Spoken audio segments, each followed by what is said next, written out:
was just, when you think about it, that was like maybe a week or two before that all hit. It was. I think it was the first week of March. Yeah. So I'm glad we at least had that opportunity before. No, there was a lot of exciting stuff. I really enjoyed our conversation. I did too. It was nice to get acquainted.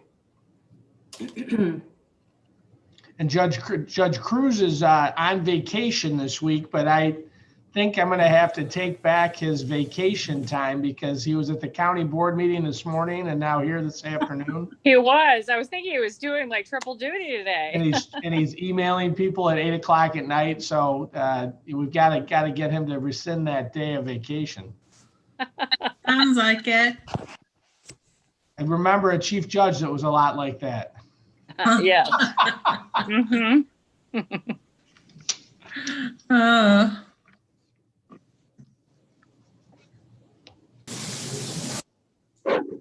And you know what, Judge Hall, I was thinking with the Mental Health Council, and there are a grouping of different ones that we've had over that I've been on for the last 8 years that I'm not going to be on anymore coming in December.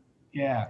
So that you'll have to get someone else from the board to do that. There are a lot of them that I'm the only one from the board that goes to all those. Yeah, no, your attendance has been absolutely exact. We're really going to miss you. And I want to, just thank you for, you were very passionate about it and you were, you've meant a lot to those groups. So thank you. Oh, well, thank you very much. It's very kind of you to say. I just was, so you knew you had to find someone new. No, I was aware. That was very sweet of you. I've been following it and I think I caught on the end that, life happens and things continue to move on, but the Yes. passion and your authenticity for the issue was really, really appreciated. Well, thank you very much. I appreciate that. It was very important to me. So. Well, and it's an issue that continues to be really important all over, our everywhere, but especially at the JJC and every place else. Exactly. Yes. And I'm actually on their board and their council as well, too. So they're going to have to find someone for that as well, too. So. Well, there's always citizen members. Mr. Hill, how are you, sir? I'm doing very well. How are you, Judge? Good. Good to see you. Good to see you as well. I like the shirt. It looks blue. I'm hoping it's blue that I somewhat matched you. Well, I'm all excited about the Big Ten basketball season starting, so I don't have my orange tie on yet, but if I can get orange and blue going, that's what I'm going to be doing. Go Illini. There you go. Absolutely.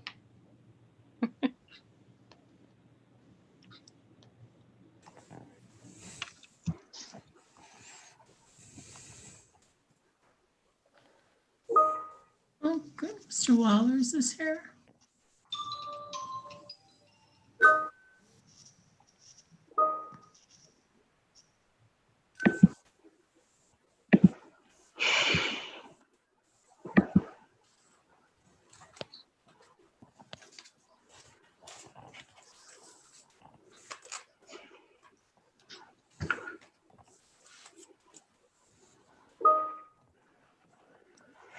A lot of pings there. Yeah, we have quite a few people online. I think what we're going to do is, Barbara, when we start, do a roll call just so we can make sure we have a quorum. We'll have to check people off just to make sure, because a few people joining by phone, just to make sure we identify them. Right. Barb, we need 10 for a quorum now because all 19 slots are full on the commission by my count, unless there's been resignations that I don't know about. But you can count them up. I think we have 19 members, so 10 is a quorum.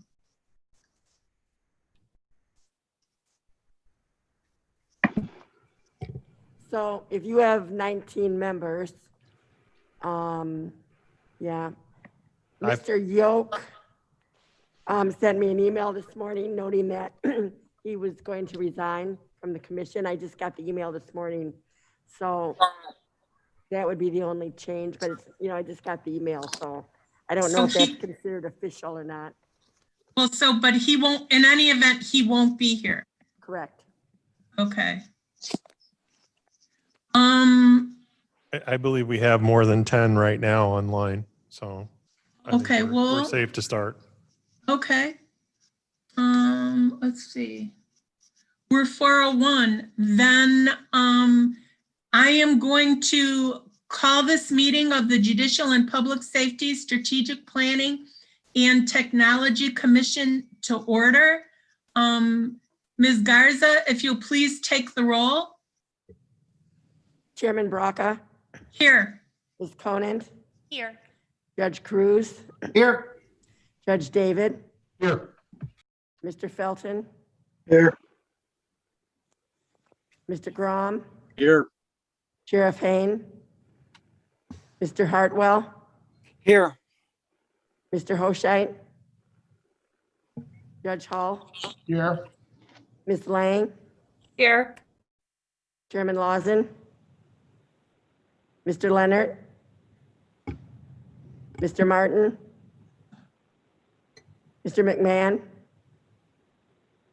Is Christine Bear online? Yes. All right, Christine, I Yes. know is coming for Mr. McMahon, I believe, but Yes, I'm here. McMahon is official. All right. Mr. Shefflow, Here. Ms. Starrett, Present. Mr. Wallers, Here. and Mr. Yoke.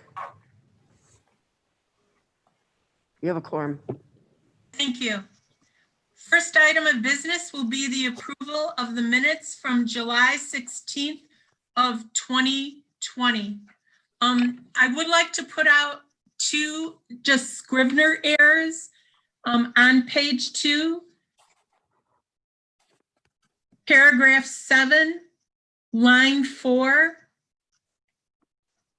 The phrase, "but that the commission" looks to be a duplicate error. It reads, "but that the commission, but that the county board." So that, "but that the commission" is a Scrivener's error, I think. All right, I'll make sure we, And line 8 of that same paragraph, the first full sentence, it says "by notion of Lawson," which probably is correct, but actually it should be "by motion." all right, So, but like I said, it looks like those are just both typos. They're not not content at all. so noted. Are there any other corrections, comments, additions, subtractions from anyone? Hearing none, is there a motion to approve the minutes? I would move. And that's from Judge Hall? Yep. Thank you. Is there a second? If you could state your name first. Deb Lang, I will second. Okay. Any further discussion? Hearing none, by voice vote, all in favor of approval of the minutes, please indicate by saying aye. Aye. Aye. Those opposed to the approval of the minutes, indicate by saying nay. Hearing none, the ayes have it. Minutes are approved unanimously. We'll proceed then to the CMS report, starting with the staff report. Mr. Fonstock? Thank you. Good afternoon. We have a copy of the CMS project report. You should have received a copy of that in the email that Barb Garza sent out, but we'll go through it quickly. There's a few highlights, a few things that we've been working on with the judiciary related to Zoom, and then our normal report on different activities that are going on. I'd just like to thank Bob Enright and some of the staff for their work putting this together. They put this, all of this information together. I think it's interesting, some of the statistics and numbers that you'll see. So in terms of the number of cases and filings, we have the statistics or the numbers posted through September, and you'll notice that I think the total cases listed is back up to 1,300. And I think that that goes all the way back to, January, February, we were at 1,500 to 1,300 cases between January and February. So definitely looks like we have processed a lot more volume going into September. I think that number will continue to maintain itself as things are back open and activity keeps going. You'll see the chart at the bottom, which shows the civil filings as well. You see the dip that happened between March and June, and that was the reaction, I think, to some of the COVID responses and some of the stay-at-home orders and shutdown things that had to happen. Criminal cases and traffic, you'll see the same kinds of dip in activity, and then the comeback where we're trying to process and get caught back up. So I don't think any of that's a surprise to anyone. But I will tell you that one of the neat things about seeing charts and graphs like this is that we have the ability to report on the numbers and get that information out in a way that people can see it and understand some of the patterns and some of the things that are going on. And it's a nice point of transparency and data that I think in the past, I don't know that it was as easy to extract and to have that data. So it's a nice presentation of it. Traffic, again, you see the dip and then you see it coming back in September strong again. As far as Roger? Yes. Hold on, this is Judy Braca. Sure. Could, just for ease of discussion, would you mind when you switch like a subject matter to go to the next pages in the report, that we inquire of the commission if there's any questions about Okay. that's presented thus far, because that's sort of like a discrete thing on the filings. Okay. Does anyone on the commission have any questions or requests for explanation on anything on the civil filings or the criminal filings to put to Roger or any of the other justice partners or managers? Okay, hearing none. Go ahead, Roger. Okay. And I'll be sure to try and stop at the end of each slide, give people a chance to participate. The CMS project report, Bob described it as the new normal. I think we've had plenty of commentary back and forth between the judicial partners about the need for some of the virtual court operations. We continue to address those and push forward all of those issues. I think they've been not only, a good response to the current pandemic, but I think there are going to be some long-term changes and opportunities that are going to come about as a result of some of the things that were maybe they were thrust upon us, but I think in many ways they created some good opportunities to explore different ways of doing some of the things that we'd done in the past. I know the Judicial and Public Safety Committee this morning, Judge Cruz did a presentation that was explaining how they're using some of the new technology. So we're going to show you a little bit of information about what we've been doing with Zoom and some of the statistical part of it. I think you'll find that fascinating. But we've been using Zoom rooms in the courts. It has, not as much to do directly with the case management, but with how the courts are conducting their business, working with, video conferencing. And we use a product in the courtrooms, which is a 360-degree owl camera, has all the audio, video, and microphones built into it. And those have been very successful in capturing what's going on in the courtroom. We've also implemented digital signatures for signing. And so we have attorneys preparing documents for signing, putting them in a digital or electronic envelope and sending them out for the parties to sign, and then retrieving those back, and we can get those agreements signed and put into the system. The last piece, which I think has been a large step on our part for the IT, was putting up live streaming of courtroom activity. So it's one thing to have our own attorneys and judges and people in the courtroom doing video, but then to present it to the public. I think the judiciary and all of our partners working with our applications team put together a web page that has, the courtrooms listed, has all the video streaming listed. It actually tells you if they're in progress or they're live. And I believe there's also a way for people to join from that page. If they have a court date, they can go find their courtroom and they can jump into the waiting room and participate in their court case remotely. So I know that's got different degrees of activity and different degrees of success. I think some are using it a lot more than others. And I think that's apparent in some of the statistics and numbers that we're going to show you. If you have any questions about those activities that are ongoing, those will be continuing to expand. I think we talked to court administrator Doug Naughton. There's another, I think one more room we're going to work on in the next few weeks.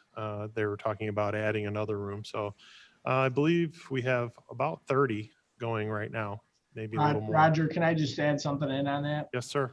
This is Judge Hall. So just for the group, what I'd like to say is that as part of being the chief judge, I get to take part in meetings on a monthly basis with chief judges throughout the state and with the Administrative Office of Illinois Courts.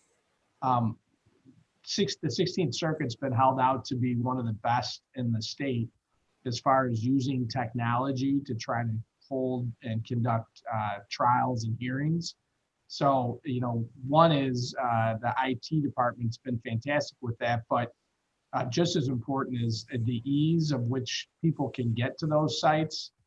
We've worked really hard to do that. And so it's a really, really easy system to use once you get there. So Hallie Cox from the Law Library, Roger, but it's something that other counties are trying to copy because it's been so successful here. So Yeah. a huge shout out for the technology and for the way that IT's allowed us to do that. So for those of you that haven't seen it before, just to give you an idea, this is what the page looks like. I thought I'd just show it to you. There's actually a case running right now, which is felony in special court, Judge Castellani. That's actually active with a yes. And then you have a special assignment. Judge Nolan is running right now. That's almost as good as court TV. You can go on and watch what's going on in the courtroom. But any other questions about that part, just the activities? Okay, hearing none, we'll move to the next slide. So this is some of the statistics that I was describing for you regarding the activity and use. So this, I believe this is the use in categorically for the number of meetings. And you can see the judges have meetings all day long. They're using the courtroom for the meetings for each separate case, or they'll have a waiting room and they'll have people coming in for maybe hours even. You'll see public health and IT. We have a general group of administrators and then state's attorney. These are just the numbers of meetings that people have held. Bob, do you know if it was, did Charles do this for the duration of the 6 months, or was this the last month? For the duration since March. So thanks, Bob, for that clarification. So we have this table, and then the next one, which is part of this, is how many minutes. And we need to get some type of a traveling trophy or something for Judge Karianis. That is 202,000 minutes of time that people have been on a video conference call with Judge Karianis, and that's all the participants' minutes combined in meetings. So 202,000 total minutes, not just the judge, but everybody combined total minutes. And just an FYI, Judge Karianis is in our abuse neglect courtroom, dealing with kids who are removed from families. And so she was on to, Roger, I think she was one of the first, if not the first, to start using this. Yep. And then you'll see, I mean, another part of this that I think is important is that this is actually across the Zoom licensing enterprise that we have for the county.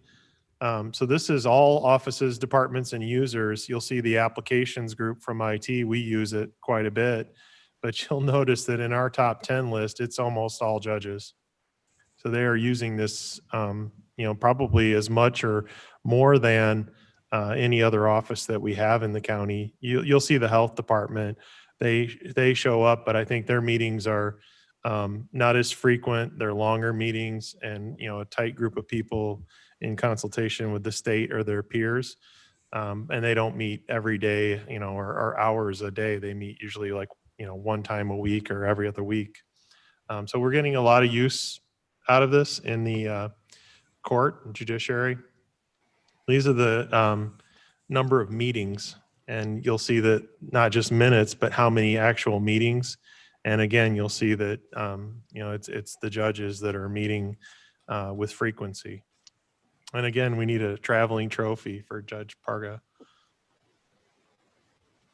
So with that, if anybody has any questions about the Zoom and the meeting activity, I think that it's been successful. We do have a few areas where we're going to expand and add some additional cameras and some audio equipment, but I think we have a lot of that worked out. We did have some issues where we're trying to get better quality devices for some of the police agencies for bond call. And I know in the sheriff's jail, we're trying to get a few more devices over there for people that are trying to attend court from the jail. So we're working on that with them, but I think most of the people that are using the system have the equipment that they need, and it's been very successful. So anybody have any questions about what we've been doing with conducting virtual court?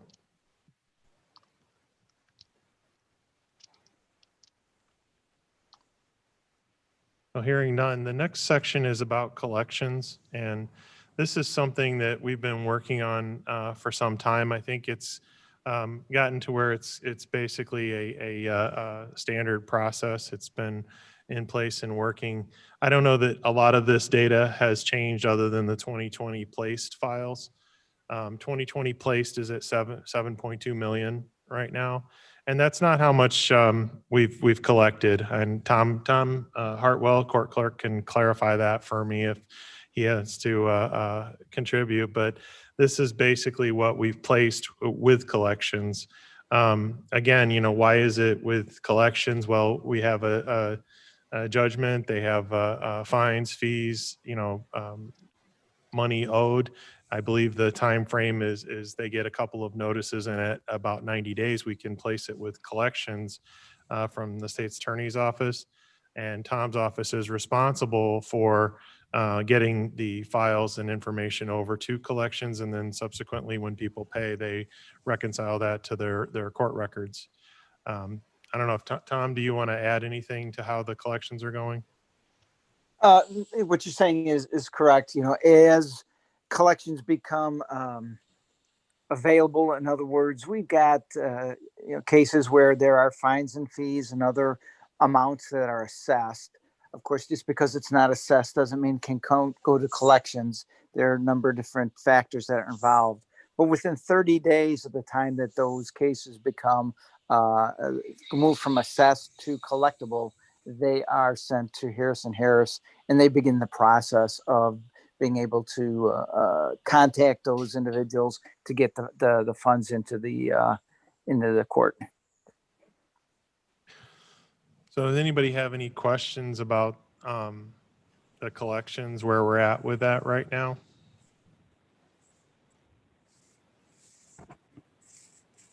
Hearing none, this is further information. This is recovered to date.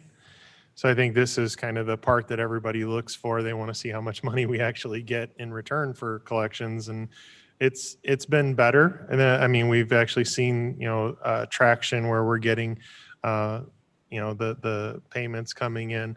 I think the last 4 or 5 years, it's been a process of making sure everything is out to collections, so people are getting notified. They have contact from Harris, and those that want to pay their bill or pay their court fines, their activity is showing up. I don't know that that's a predictor. There's really nothing that predicts whether or not somebody will or will not pay something that's gone to collections. And I don't even know that we can come up with a forecast for it. I know, Tom, that you guys had looked at that in the past, and I think that had been asked. And I don't know that it's practical to forecast, but it looks like we're, in the last at least 4 years, somewhere between 1.4 and 2 million. So. Right. Yeah. In terms of making that prediction, it's difficult because it's the nature of the assessment. Some fines and fees, if they're a felony case, are going to be very large. And if somebody is doing jail time, they're not going to be able to pay that. What's interesting is the most common fines and fees, which is criminal traffic, or just the traffic cases. Those don't even go to collection. Most of those are paid on time. So, which is good, which is good that people are paying those fines and fees on time. Oh, the one thing I would add is that from the time of implementation, you go back to 2015, that first number, and then you look at the last number. And at least consistently, we're showing that there's quite a bit of collection activity. But over those years from 15 to 20, $9.6 million in collections recovered, not just the placement, but recovered. So I think that's a good number. Hopefully we can see it improve. Any questions about the collections recovered? Okay. So the next section is project statuses. We've been working on quite a few projects, even with the COVID. So a lot of the projects going on involving the state of Illinois and working with our different partners in the 16th Judicial Circuit. I think we've had some successes outside of the video court. So the public defender, they received recognition and they've been recognized for doing their paperless court. We've had civil courtrooms moving to paperless or paper on demand. I think that's probably the preferred term, Bob. Yeah, we'll have to get that in there next time, paper on demand. Criminal courtrooms, paper on demand.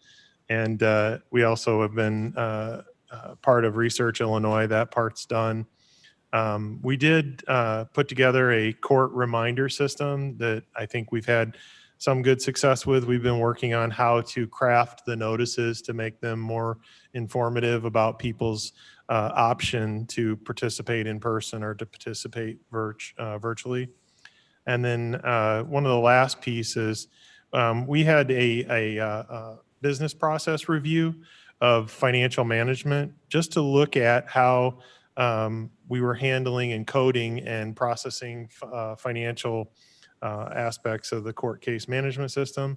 I know that report was delivered to us. I think they gave us a nice overview of what they recommended.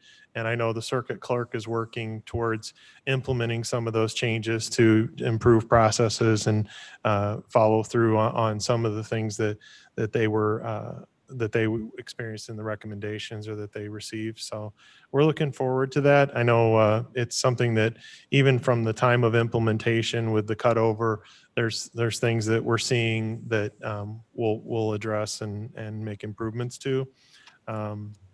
I think that's scheduled for between now and the first quarter of next year. It might take a little bit of time to get through all of it, but I know we've discussed it. And I know Tom's office has been working with Tyler to get it scheduled. So hopefully that'll all be, the review is done. The execution of the recommendations are next. Anybody have any questions about those completed projects? All right. Hearing none, we'll move on to projects pending. Probably the biggest project that we have out there, and Tyler is painfully aware of this, and everybody else, I think, is the Odyssey 2018 upgrade. We are in a position where I believe the test environments and the environment to do all of our validation are basically available and ready for us. With the pandemic and all the different interruptions that we've had, we are looking at Odyssey 2018, I think near the end of the first quarter, beginning of second quarter. So we are pushing that out to the new year. And I think that's just a mutual agreement from all the parties involved that have gone through the last 6 months with the election and the transition in November, December, and some of the things with holidays, vacations, and just general fatigue. I don't think we would get to this before the end of the year. But we are positioned pretty well to move into 2021 to do the upgrade. It is the highest priority we have. The e-citation integration with Odyssey is still in progress. We're working on integrating tickets, electronic tickets into Odyssey still. Again, the financial management review, going through that and implementing the recommendations. I think that'll be a good process. We'll be getting through that this last quarter. I think most of that will probably finish up this last quarter, hopefully. That's dependent upon Tom's office and their ability to work through the holidays, I think. I don't know. The electronic discovery is in progress, which is exchanging of documents and electronic discovery for attorneys. And then Tyler Alliance, which is something that we are looking forward to integrate what we do with public safety and the jail and the sheriff's office with the court records system to get a tighter integration about what's going on with the people in the jail, the scheduling and getting them into the courts, and also dealing with things like bond information, warrants, different things that will be coming out of the court that the sheriff's office and jail need to know. Other projects, we're looking at order protection, electronic search warrant, criminal e-file, all of those. I mean, they may seem like buzzwords, but I hopefully if you have any questions, we could try to answer them. A lot of those are services that we're trying to work on with Tyler, Odyssey, and then also some third parties that may be able to help us with those. Future of Odyssey integration with court services is still out there. I know Lisa is on the call, but we're still have that in the background that we're thinking about how we'll get to the integration of court services. So it's still out there. Electronic court orders, we made a lot of progress with that this past 3 months. We were hopeful that we can finish it by the end of this year. I'm still hopeful that we'll get somewhere by the end of the year with that. I know our applications teams put a lot of effort into that in the last 3 months. So that's basically a redevelopment of the electronic court orders that are used today. They're on a platform and software that needs to be refreshed or replaced, and we are developing it in-house to replace it. So that's in progress. I'll stop again if anybody has any questions about the list of pending projects. Roger, this is Judy Braca. I do have some questions about the Odyssey 2018 upgrade, but that's also on the Tyler report. Do you think it's better to just sort of wait till you get through yours and then maybe we can discuss it there? Yeah, if you would prefer, I think Kieran and the folks from Tyler, they may have some answers that we could share as well. Okay. I'll ask them there then. Thank you. Okay. Anyone else have any questions about our projects pending and other projects? If not, budget wise, the budget is basically been posted publicly for the county. And this is what we ended up with. There were no modifications or changes as it went through finance exec or full county board. I actually take that back. There was one change to net income encumbered, which is the balance of money to match revenue and expenses, but it doesn't affect our budgeted expenses. It just affects the cash balance for the fund. So you'll see net income encumbered. I think we reduced that, Barbara. Is that correct? She's nodding her head, so she agrees with me. So we changed net income encumbered, and I think some of that was due to less revenue being available to us from sales tax. So this is the funds for this. The revenue comes from the Regional Transit Authority sales tax. We get 6% of the sales tax money comes into this fund out of the RTA sales tax that's allocated to the county from the state.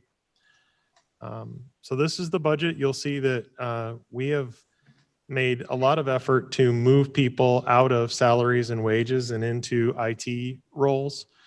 We have one position and I think some part-time in salary and wages. And then we have healthcare. And then as you move down, you'll see software license cost and contractual. That is the maintenance and support of the software. And then you also have services and consulting services and development work that we do. So we're budgeting about $170,000 in consulting and development work. And then the software licensing and maintenance of all of the products at $580,000. And then the rest of the items are common benefits and salary associated items. So if anybody has any questions about the budget, I will tell you that from the time we started this project, we had 5 or 6 people in this budget. And we made a commitment to finance and to this commission that we would try to not make this a salary operating budget for the project. And we've made every effort to try and reduce the number of headcount in this budget so that the dollars are going back into projects and going back into the offices for direct benefit. So we're not funding IT staff out of it. We have one project manager that helps work with both the sheriff's office and the judiciary on the integration and on the software itself. And that's pretty much the only thing left in that budget from a personnel perspective. I'd be happy to try and answer any questions. This budget would take effect December 1st of this year. So any questions about the budget that we have for 2021? I would add that for 2020, we're balanced. We don't see any expenses that are going to exceed our budget overall. In fact, depending on how the rest of the year goes, we probably will finish under budget, and there'll be a discussion about whether or not any of the things that were not completed in 2020 need to be rolled over into 2021 as a budget adjustment. We may have a couple of instances where there's some things that we would ask to roll over into 2021, but that's something we can deal with at a later date. Any questions about the 2021 budget? This is out on the county website. It's under the finance department's page under the publicly displayed budgets for 2021. It's in a large pile of other budgets, but it is in there. Okay, hearing no other questions, I think that is it for me. So any questions about the project report from the court case management team? I'd be happy to try and answer those now. We do have folks from Tyler on. We have Colleen Riley and Karen Hill. Colleen and Karen, are you there? Hi, Roger. Yes, I'm here. Yeah, Roger, I'm here this, too. yeah, Roger, this is Walt Grome.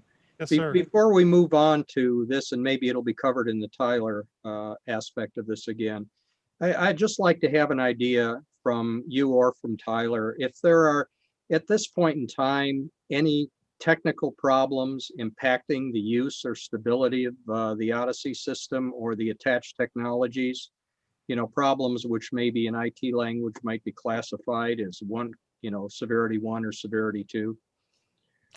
I wouldn't classify them numerically, but I mean, the system itself has high availability. It's always, available to the customers. We've had, very good availability. I mean, I think we're probably somewhere in the 99.9% for availability. As far as, the stability of the current version, high stability in the system. I think the products are implemented to a great extent. I believe almost all of it is implemented to the fullest capability that we have. There's some configuration and some recommendations that we're going through, like I said, with the finance part of it, which those were things I think that, in the process of doing, mass conversion of millions of records and trying to get all the coding done, we're just making sure that that's, as accurate as can be, and taking recommendations from Tyler, who's done this in lots of jurisdictions and is able to give us good advice.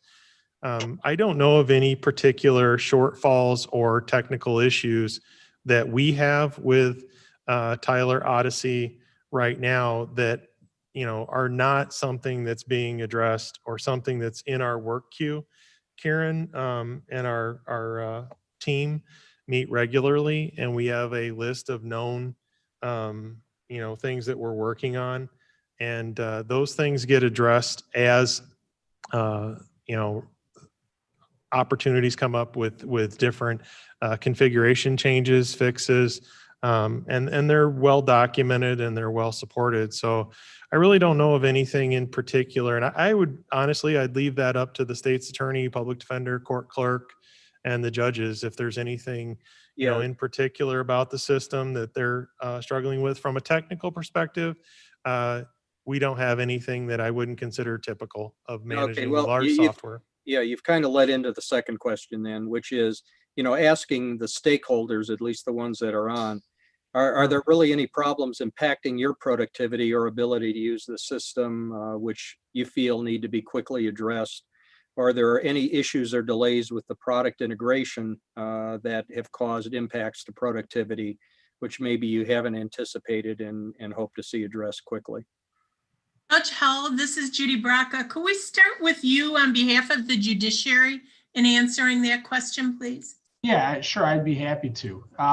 So, Mr. Graham, what I would say from the judicial side is it works just great for us. All of our judges use it on a daily basis. It has done what was promised. We used to have court call sheets. We don't have those. We use Judicial Odyssey. We have it up on the bench with us. We use the note function to be able to keep track and keep notes just like we used to on the physical files.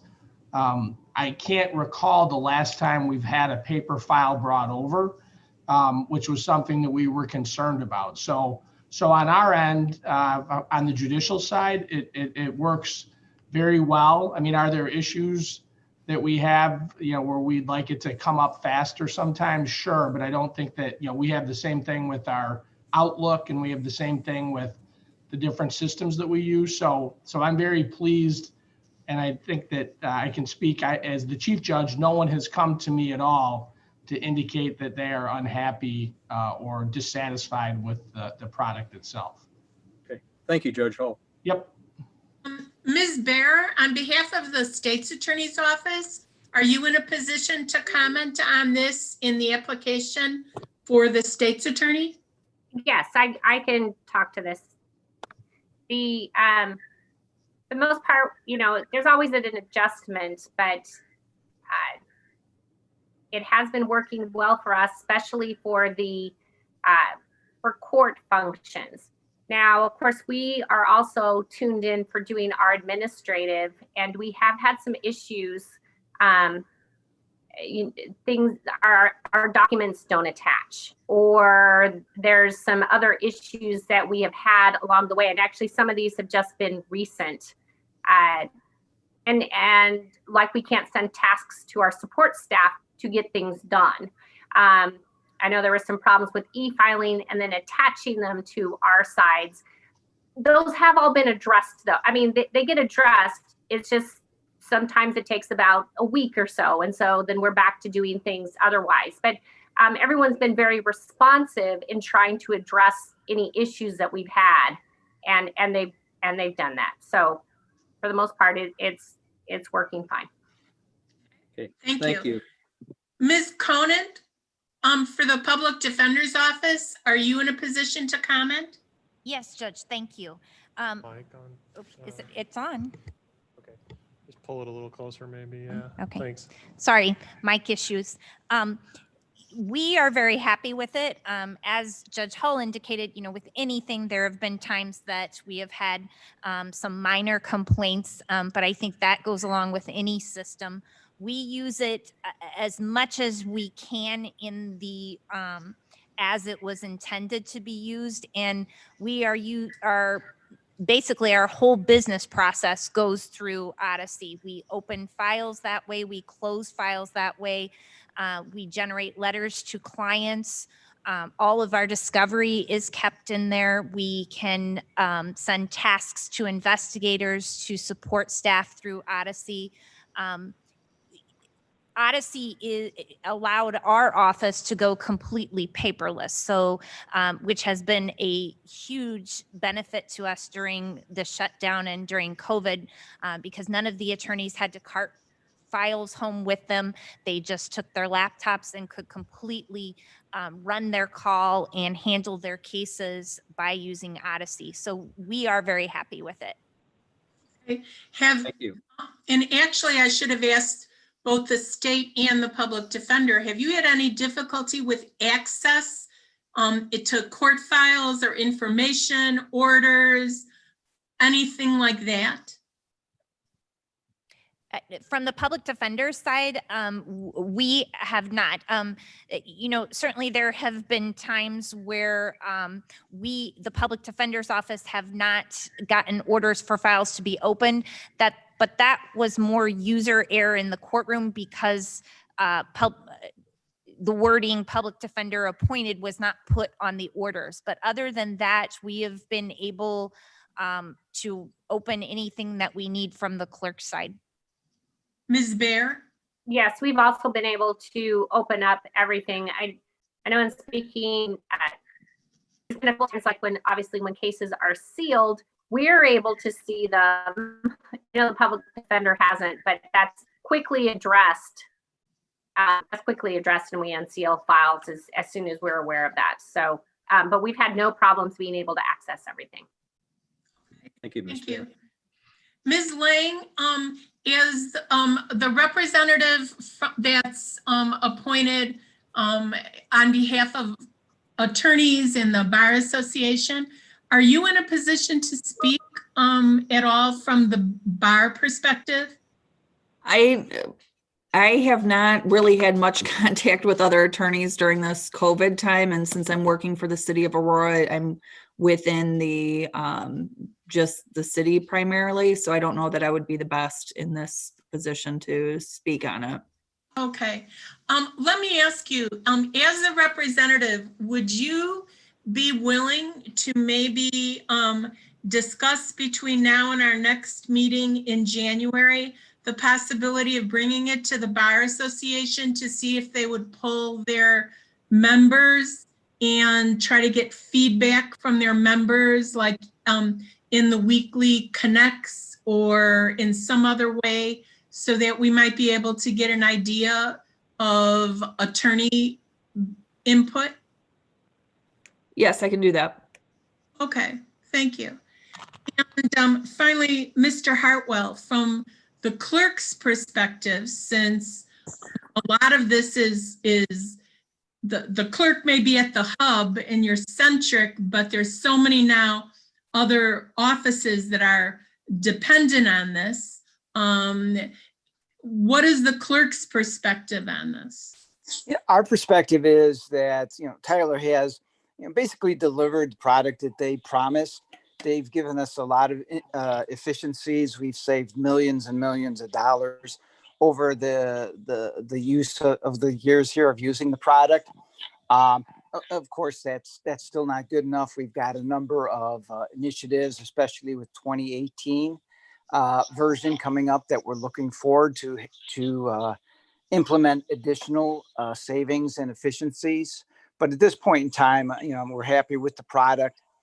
Certainly nothing of this size, magnitude, and with its complications are going to have problems. But as Roger said, 99.9% of the time it works well. We just have to get these additional efficiencies in place so that we can move forward. All right, well, thank you. Mr. Graham, does that answer your question? Yes, it does, Chairman Braca. Thank you very much. Okay, thank you. And thanks to everybody for chipping in there. All right, and thank you to the Justice Partners for their input. As everyone is aware, this commission was the outgrowth of litigation that had occurred years ago between the clerk's office and the county board. And on the remand from the appellate court, this commission was established as part of the settlement agreement, along with other actions that were taken on budgetary issues. And this was really a groundbreaking effort in the state of Illinois, because even though there's things called internal controls with elected officials running their own offices, this was all done in recognition of the fact that nobody exists in a vacuum as an elected official. Everybody has to be part of an ongoing system. And so when we went through this process to try to pick a case management system, everybody was invited to the table. All of the different offices, the attorneys were invited from the Bar Association and otherwise, the judiciary. I mean, this was really groundbreaking in getting everybody on board. And everything was rated, everything was evaluated, and a selection was made.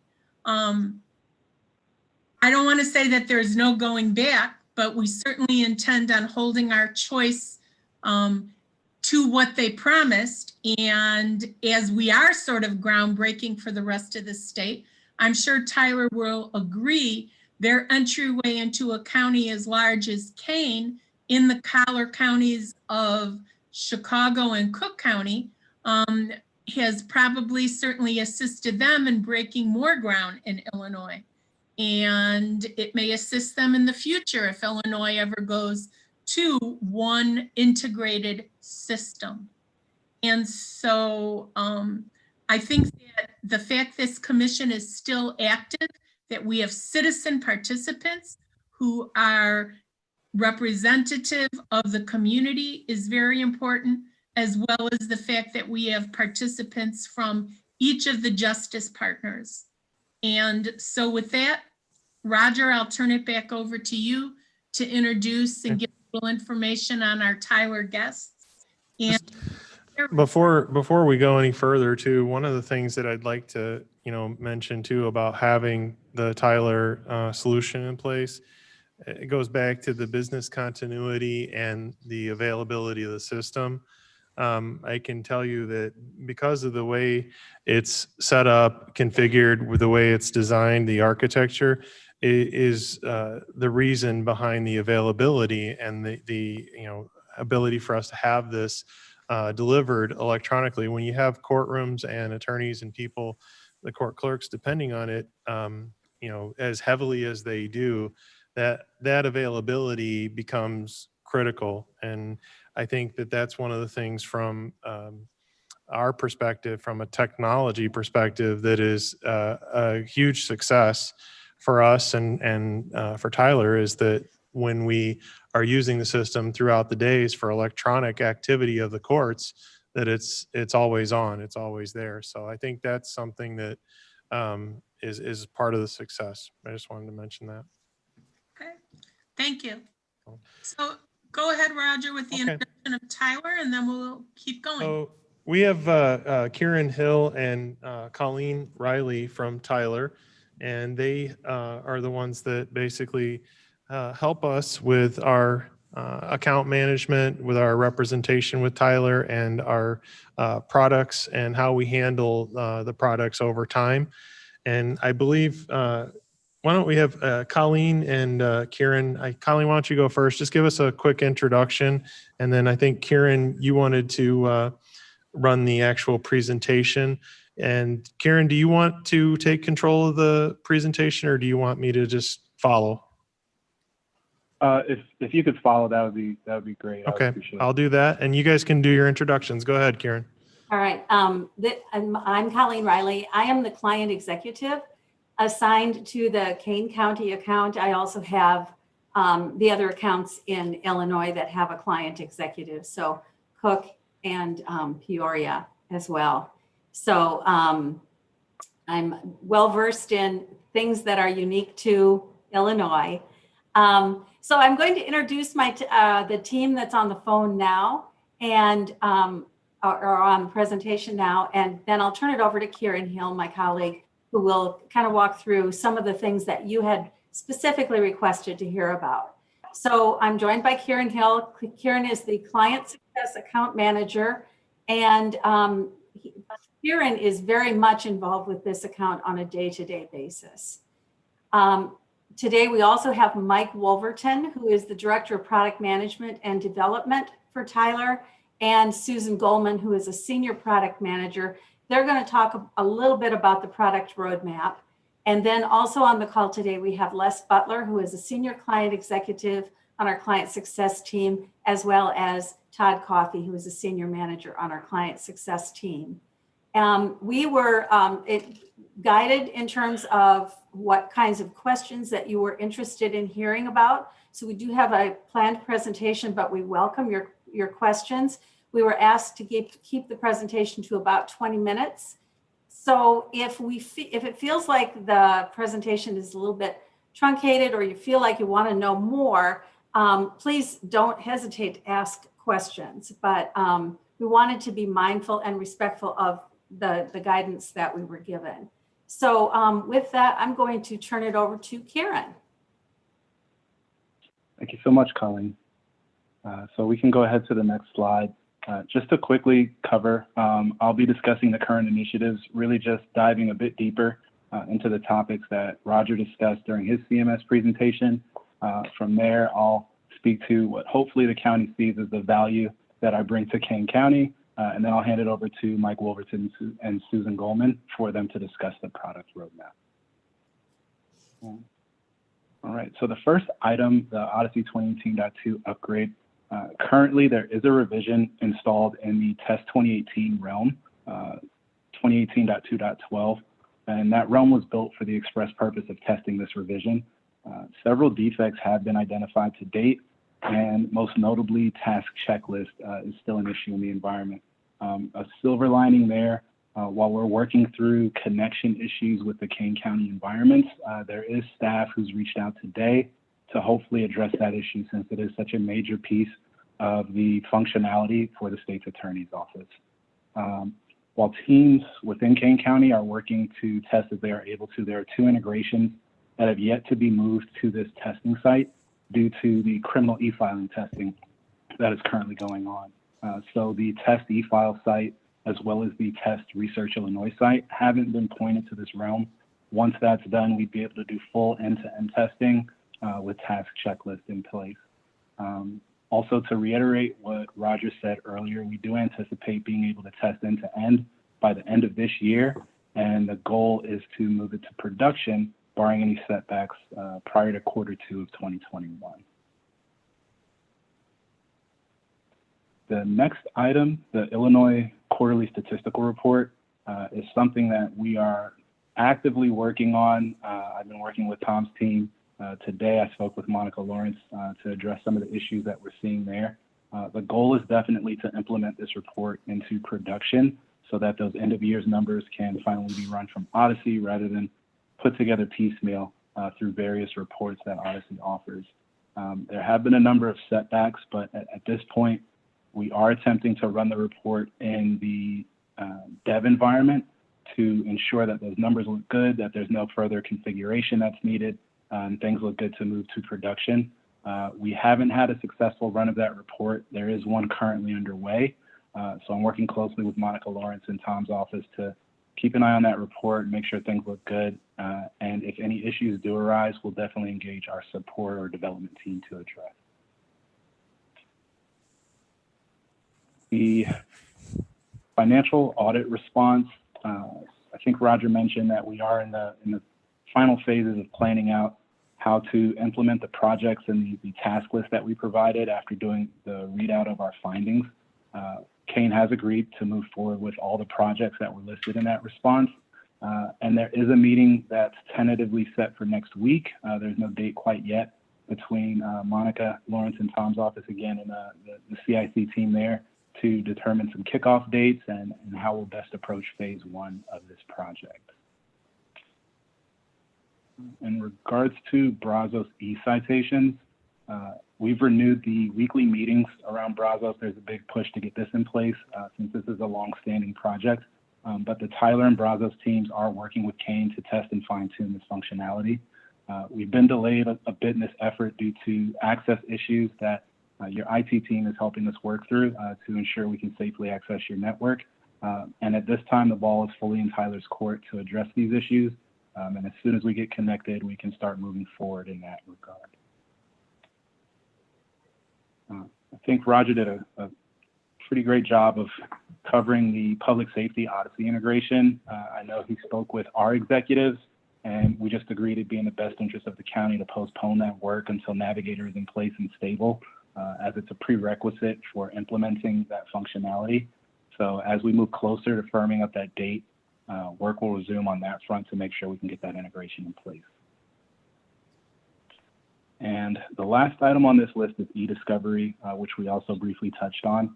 This issue is nearly implemented in the port test environment. There is one defect that is preventing us from actually accessing images on the portal side where we're testing this functionality. And I truly believe once we get over that hurdle, we'll be able to do a couple end-to-end tests. I've been working with Bob and Wright on this. We'll be able to move this to production as well, which would be great. If there are no questions, Sharon, we'll go on. let's pause here and ask Chairman Braca, you said you had a question about Odyssey 2018? I believe you're still muted, Judy. Sorry. Good. My question about the 2018 was whether or not there was a target date that was set up yet for the implementation. Roger actually ended up addressing that first quarter into second quarter of 2021. And the other thing I was going to ask was whether that upgrade would address some of the public access issues that had been arising from the public end. You know, that's one piece of feedback that we don't have. And I'm really not sure how would we be able to get is the public access portal. Because even the attorney access is different from what we call the public access. Just citizens coming on and getting information. And my understanding is that there have been a couple of issues, but they've been addressed.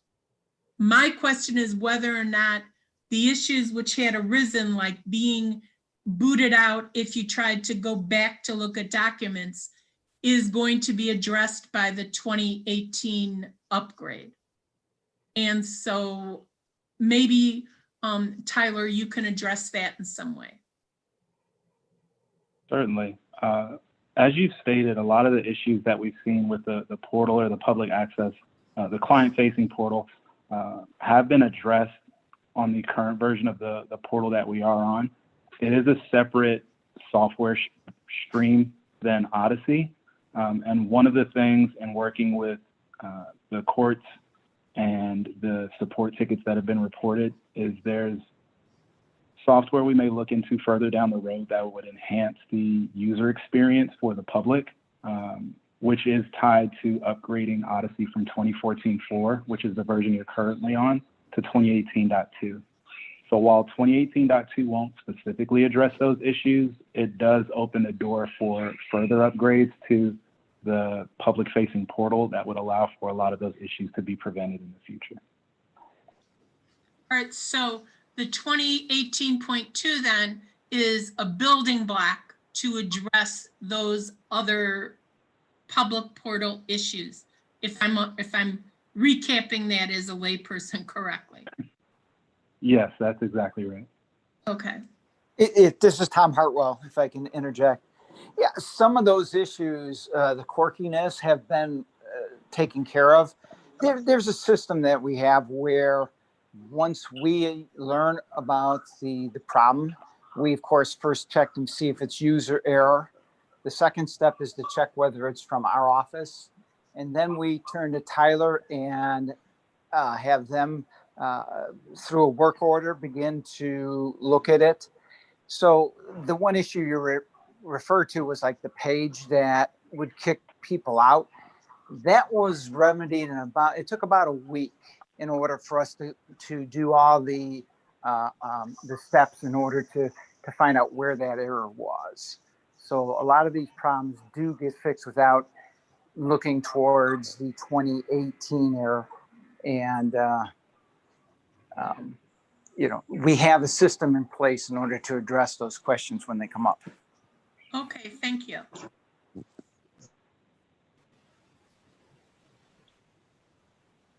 All right, if there are no further questions, I'll go to my last slide before handing it over to Susan and Mike.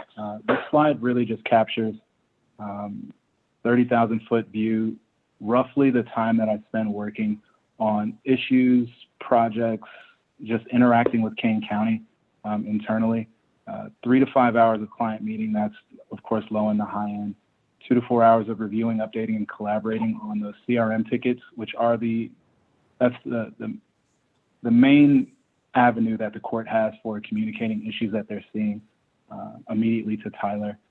Project management, whether it just be working on any of these initiatives to help build out timelines, provide documentation, or review functionality with various members of Kane County. Release management, really that's focused around Navigator at this point, 2018.2, answering questions about functionality and really what's going on in the other counties in Illinois that I work with. Internal Tyler meetings, taking feedback from Kane County back to my colleagues, expressing your interest, pulling in people as needed to different meetings, and then 1 to 2 hours of written communication, just drafting emails, making sure that we're getting you answers to the questions that you've asked and then responding to questions that you ask of me. That roughly averages out to about 10 to 20 hours per week. It's been down a little bit given the nature of things in light of recent events, but that is an average. And then in addition to the time that I spend, you do also receive 80 expanded support service hours that are included with the contract. And we're looking to apply those actually to the financial project review that we have coming up to discuss next week. So I'll pause there to see if there are any other questions about my role within Kane County or the projects that we've covered. And if not, I will hand it off to Mike Wolverton and Susan Goldman. All right, thank you very much, Mike and Susan. All right, I'll let you drive the slides, Kieran. And swap over to our, there we go. Oh. Did I go too far? There you go. There you go. Somehow the text got grayed out there. It's unimportant. No, it's okay. It's good. Go ahead and go back. I can talk to the points. We don't. Okay. Go back to the timeline slide. That'll work. So apologize for the color there, but my name is Mike Wolverton. I'm the Director of Product Management, and my main role is to take the strategic directions as outlined by our executives and turn that into something tangible from a product perspective on a roadmap or a release schedule where we can determine where we want our products to go. And so what you see here is our 5-year plan, and these aren't Odyssey releases you're looking at on the screen. These are just years and where we think some of these new features would fall. But if you're taking a look at some of these things and kind of see the theme or the story they're saying, what we're looking at there on the top row is really where we're taking Odyssey up through 2024 and through 2025 to a degree. And so where you've seen a lot of our products that kind of work in tandem with Case Manager, like Clerk Edition, Judge Edition, and some other court products, we're making a conscious effort to roll a lot of those products back into Odyssey.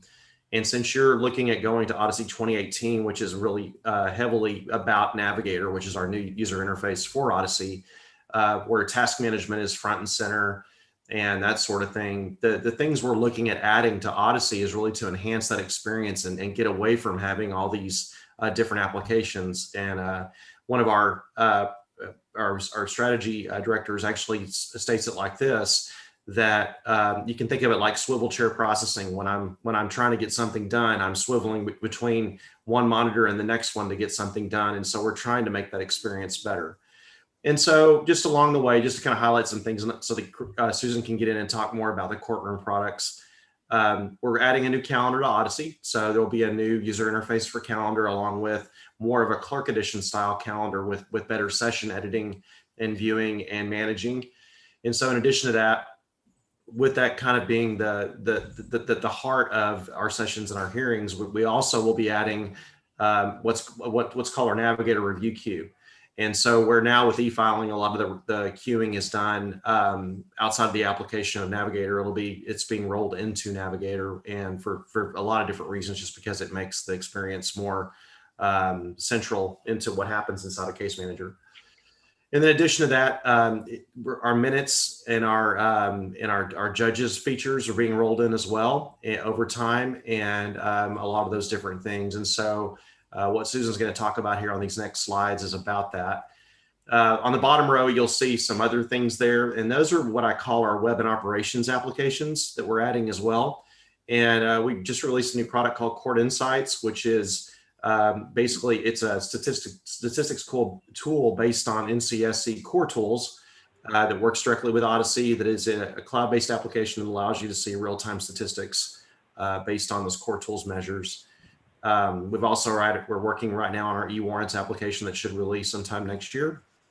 We'll also be integrating a virtual court over the next year as well, development-wise, probably release somewhere in the early 2022 timeframe, which is the ability to do a virtual hearing with a single participant type of case, so a traffic case or something simple like that. And we'll be growing that in the future to be more complex for different types of cases. We're going to be expanding our process builder application, enhancing our notifications. And you brought up Portal a minute ago. We are taking a look at the way we address some of the things we do with the public access piece and how we handle traffic. And so we'll see a lot of changes happening there over the next few years. And then obviously our Tyler Alliance initiative is very important to us, and we are expanding that. Every year we expand it, but we're putting a conscious effort into putting a lot of work behind it with our supervision product in particular next year. And this package of things we'll be working on will be released somewhere around the 2022, 2023 timeline. And I made this timeline generic because, when you put a point on a calendar, everybody expects, well, you're absolutely going to release it at that time frame. And really a roadmap is supposed to be a vision. And so your mileage may vary, as someone once said. So some of these things may come earlier, some of them may happen later, depending upon demands and our client's needs. So we may do that. But to talk more about courtroom, I'm going to hand it over to Susan. And so Kieran, if you want to go to the next slide, then we'll let Susan take over. And just to correct something that you had, that you said that didn't match the timeline, Virtual Court is one of my products, and it's actually going to be ready in Q2 of 2021. Oh. So we're a year off there, but that one is in development right now. So we're pretty sure that one's going to make that deadline. As Mike said, we have started an initiative to bring the features of Clerk Edition and Judge Edition into Odyssey, specifically into the Navigator framework. And what that, we're actually not going to just bring it in as it looks today, as it's a separate product. We're going to reimagine what those products really can be. And by doing that, we'll bring the best of what they have, things like the draft mode of Clerk Edition and some of the great features of Judge Edition, but adding more to them. Once we're inside of the Navigator framework, inside of Odyssey, we have a closer connectivity and we can give access to more things like linking up signatures and linking to tasks directly. So what you see here is the start of that. We've created a new calendar view. It looks a lot more like calendars you've seen in other applications, Outlook, for example. And this will be what you see here is a session view. And one of the first things that we added to this is the ability to select more than one session when you go in to see that session, whether you're a judge or a court clerk, you can select more than one session to hear those cases together. So if administratively you separate sessions, you can bring them together when you hear them in court.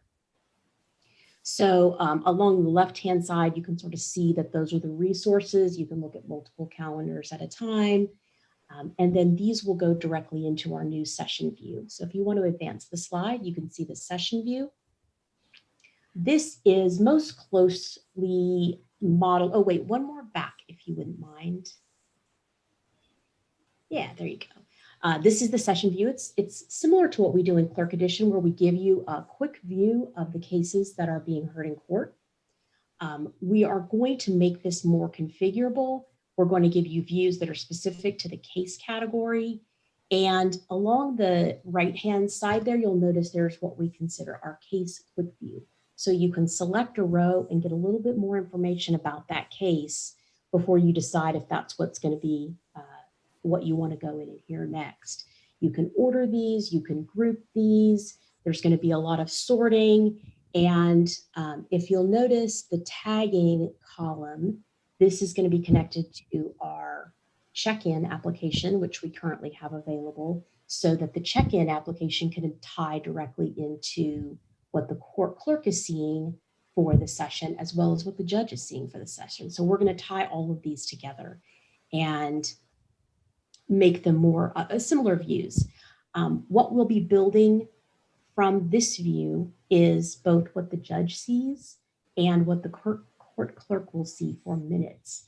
So we're going to make our minutes a rapid entry minutes where we can use templates to quickly build any orders you have from court and get those signed and completed. We will also be able to do minutes without a hearing, sorry, not minutes, but orders without a hearing. So today you sort of, if you want to get in that minute generation or order generation mode, you have to either be on a case, starting with a form. This new application will not require a hearing. You can just go directly, say, from an event in and start creating orders, or what we call checkbox orders. So we're approaching this from a case category view in terms of how we build this. We're currently working on civil and probate. That is in development right now. Criminal will follow. And that approach lets us look at the needs of each individual case category when you're in court or when you're a judge. And so that we can make sure that the user experience is appropriate for the type of case being heard. So that's how you saw the progression on Mike's slide going up, where we'll approach each case category. I want to go ahead. You can actually go to the next slide. I guess we have a few extra minutes. This is our signature queue. I just wanted to throw this in here. This is for the batch signing experience. This will allow both signing multiple documents at once, as well as single documents through a guided or a one-click signature. And you'll be able to access this from sort of the main, this is for a judge primarily. So this is sort of the batch signing, which you also saw on Mike's display. Any questions about any of this? There's a whole lot in here, and this is really just absolutely the bare essentials to fit into the time slot. And we could certainly talk about it more, but I would be happy to address any questions. This is Roger again. For those of you that haven't seen the products, when we implemented, there was a version called Judge Edition, which was like a client to the court case management system that the judges would use. And then there's a Clerk Edition. And both of those are kind of used as a way of automating processes and looking at things from a very specific role.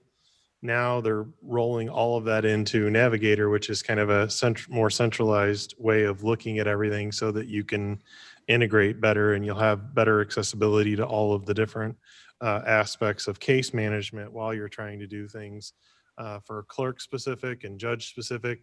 You'll get basically an environment where those things will be either made accessible to you because of your role, or you won't have access to them because you don't do that. But just so you can understand kind of the progression is to get to Navigator, which is going to give us that ability from kind of a central client or a single client. Hi, this is Renee Cruz. If I could ask a quick question. Sure. All right, so you know, we have a hodgepodge in our family division. I personally don't use Judges Edition. I use the regular Odyssey version. I know there's we have a mix of judges. We won't lose the ability to just work through Odyssey, will we? Oh, not at all. This is actually part of the reason we're bringing the Judge Edition functionality into Odyssey is because many of our judges are just going straight to Odyssey because they want more than just that basic level of document viewing that Odyssey can do. Sorry, that Judge Edition can do. What we're going to try to do is bring everything into one space so things are more at your fingertips. As a judge, you'll have kind of, as you saw on the other slide, it was called Odyssey for Judges. It's a little more judge-centric user experience. So we want to make the things that you're doing more often kind of in one place for you. Sure, and if I could ask one more follow-up question, maybe this is for Roger.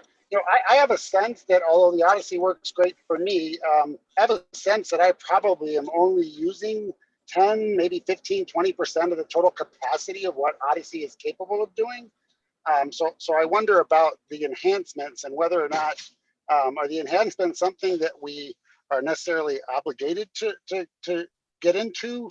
Can we leave it where it is? Is it an a la carte type process as to where we'd seek to improve?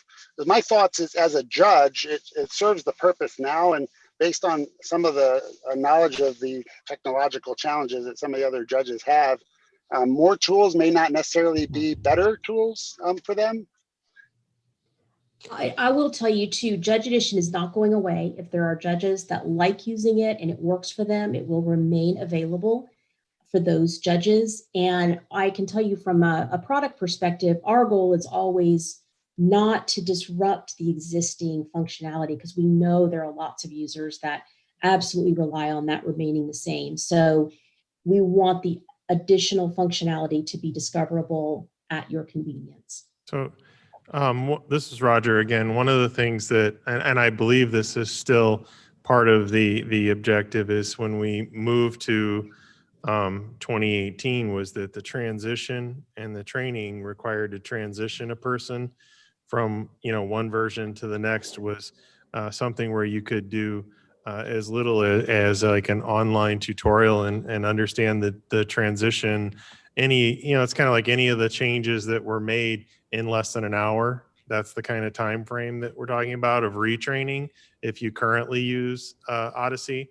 So I think that they're conscious of the fact that retraining is a huge cost. Any significant changes that don't improve workflow or make it easier to use, they've brought that up several times with us about how much training is involved if you upgrade a version.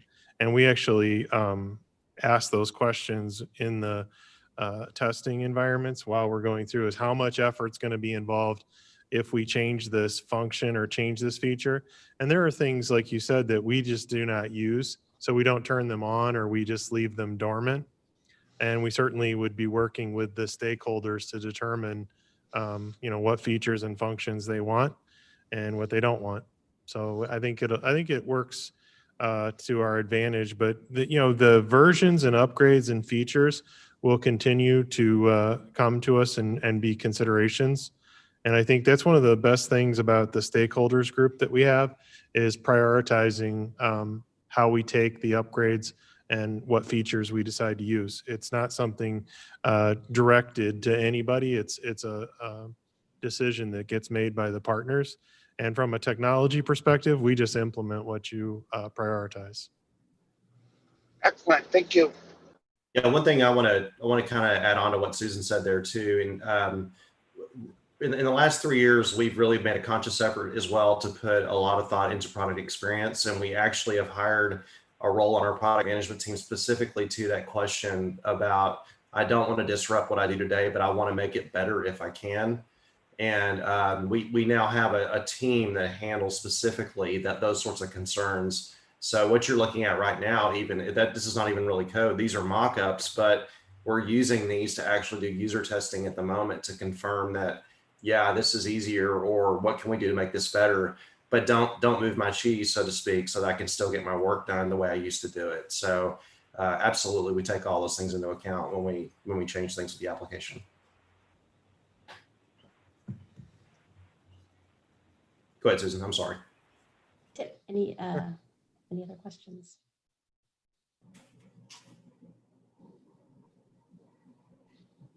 Hey, any other questions?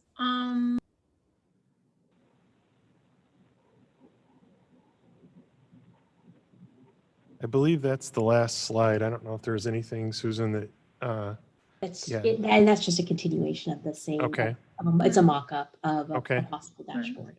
Right. Any other questions for any of the Tyler representatives? All right, well, thank you very much for this informative presentation. It is much appreciated.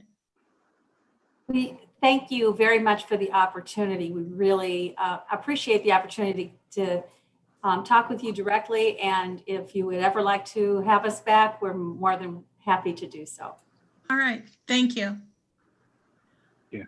Moving on then on our agenda on new business, Barb Garza has kindly set out our meeting dates for the next year. Our first will be January, and then the other meeting dates, which you can mark on your calendar. These really are geared to also follow our budget process, because there are some matters which are voting matters that we can expect to address, especially I think it was really in that, Roger, correct me if I'm wrong, but it's that July meeting when we usually vote on the budget. yes, we will submit a preliminary budget to finance usually by June, and then we'll show it to this commission in July to get your approval of what was submitted in the budget entry. And we really need to have the commission's approval before finance approves of it. So the finance approves generally probably in August, September timeframe. So July would be the timeframe to get the commission's approval. And that was the only item agenda for the new business. Are there any matters of old business that anyone on the commission would like to address at this time? Judge Judy, I don't know if this is the right time, but I would like to publicly thank Barbara Garza. Barbara has worked with the county for, I'm not sure exactly how many years now, but she's been with IT for at least the last 8-9 years, and working with us through the Judicial Public Safety Strategic Planning Technology Commission, lots of words. But she has helped us with managing this meeting, orchestrating a lot of the activity around this commission. She's also our director of administration and works in our IT department, helping us organize things. So just to publicly thank Barbara for her work. She will be retiring. So by the January meeting, we will have someone else trying to fill Barbara's shoes. She has made it certain that she'd be available to help us if we needed it. So I appreciate that, but I just wanted to publicly thank Barbara for her work. We really appreciate you. Thank you, Barbara. We really do appreciate everything you've done over all the years for the interests of justice in Kane County. You have really been of great help, and I know everyone wishes you the best of luck. There are many people on this commission whose term of office is ending as well. John Hoshite, who is going to be leaving, Ms. Starrett, certainly Chairman Lausen, who is going to be exiting. You know, all of us that are appointed by the chairman, we all may be exiting too. We just don't know what's going to happen with the new chairman. Because there's a number of us that don't serve ex officio that are appointed by the county board chairman or chairperson. So we'll see what happens. Mr. McMahon is going to be leaving. You know, there's a lot of people that have made this commission a success, and we thank everyone for their service. There being no other old business, do I hear a motion to adjourn this meeting? Garrett, so moves. Is there a second? Terrence Felton, second. Any discussion on the motion? There being none, all those in favor, please signify by saying aye. Aye. Aye. Any opposed, please signify by saying nay. The ayes have it. Thank you very much. Wishing everyone safety until our next meeting, and good luck. Thank you. Thank you, Judge Braca. Thank you. Thank you. Thank you. Thank you. Thank you.